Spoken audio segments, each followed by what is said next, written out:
मित्रवत संजय मयूख जी, सभी पत्रकार मित्रों नमस्ते, अभिनंदन आपका। राहुल गांधी ने कल हिंदू आस्था, हिंदू चिंतन, हिंदू संस्कार, हिंदू संस्कृति सबों का अपमान किया। हमें लगा कि गलती का एहसास होगा उनको, लेकिन एक दिन तक उसको परिमार्जन करने का कोई संकेत नहीं मिला। उनके जो दरबारी प्रवक्ता हैं उसकी उस टिप्पणी में ज्ञान खोज रहे थे, उसको जस्टिफाई करने की कोशिश कर रहे थे। तो फिर विचार हुआ कि आज पार्टी के राष्ट्रीय मंच से उनसे एक सवाल पूछना चाहिए और कांग्रेस से पूछना चाहिए। ये कांग्रेस पार्टी अब महात्मा गांधी की प्रेरणा से बनी चलने वाली कांग्रेस पार्टी नहीं है। राहुल गांधी की अगुवाई में ये कांग्रेस पार्टी अब माओवादी विचार, विभाजनकारी विचार, अलगाववादी विचार को लेकर चलती है। The Congress party under Rahul Gandhi is no more the Congress party imbued with the doctrine and ideals of Mahatma Gandhi ji. This is a Congress party led by a divisive mind, Maoist thought, an anti-Hindu thought.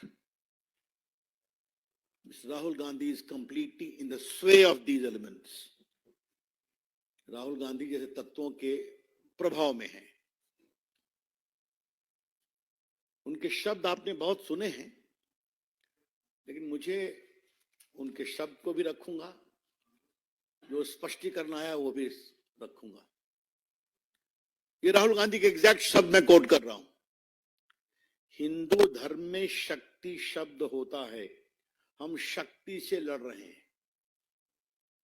माने हिंदू धर्म के शक्ति की कल्पना से हम लड़ रहे हैं। राहुल गांधी जी ऐसे अपमानजनक शब्दों का प्रयोग आप किसी अन्य आस्था के बारे में कर सकते हैं?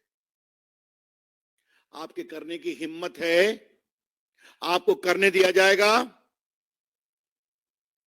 Rahul Gandhi, do you have the courage to speak in the same derogatory terms with regard to the fundamental principles of faith of other religious thoughts or their gods?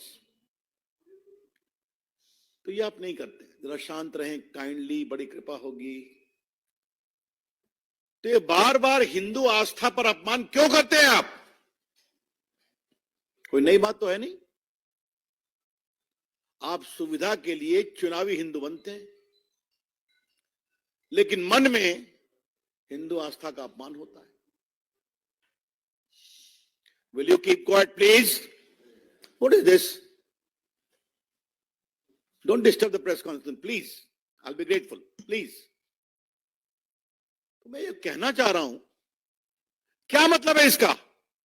आज थोड़े हम गुस्से में हैं और बहुत सही रूप से गुस्से में, देश गुस्से में है।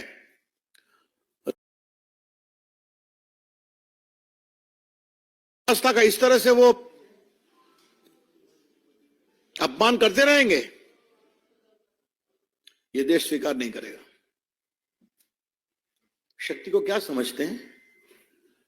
भारत की नारी शक्ति है। या देवी सर्वभूतेषु शक्ति रूपेण संस्कृता नमस्तस्यै नमस्तस्यै नमस्तस्यै नमो नमः।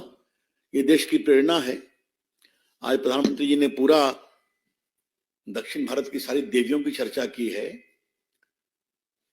मां दुर्गा भी शक्ति हैं, मां सरस्वती भी शक्ति हैं, मां लक्ष्मी भी शक्ति हैं, महादेवी भी शक्ति हैं, कामरू कामाख्या भी शक्ति हैं। तो शक्ति तो हर जगह बैठी हुई है ना। तो इस हिंदू धर्म में आप शक्ति निकाल के इस शक्ति का हम विरोध कर रहे हैं। हम इस सोच पर अपनी टिप्पणी करना चाह रहे हैं। बात को काइंडली समझें आप। और फिर मैं यहीं पर आऊंगा, क्या राहुल गांधी किसी अन्य आस्था के मान बिंदुओं पर इस तरह से टिप्पणी कर सकते हैं? उनको करने दिया जाएगा क्या? और ये फिर राहुल गांधी में और स्टालिन में और उनके पुत्र में और मिस्टर ए राजा में कोई अंतर तो है नहीं ना। और जो वो बिहार के पूर्व शिक्षा मंत्री थे उनका भी हाल वही था। कभी राहुल गांधी ने खुलकर इसका विरोध नहीं किया, कभी नहीं किया, एक प्रोफॉर्मा को टिप्पणी कर दी। तो हम इसकी बहुत भर्त्सना करते हैं और देश इसका जवाब देगा। इस चुनाव में इसको हम जबरदस्त मुद्दा बनाएंगे। हम कहना चाहते हैं,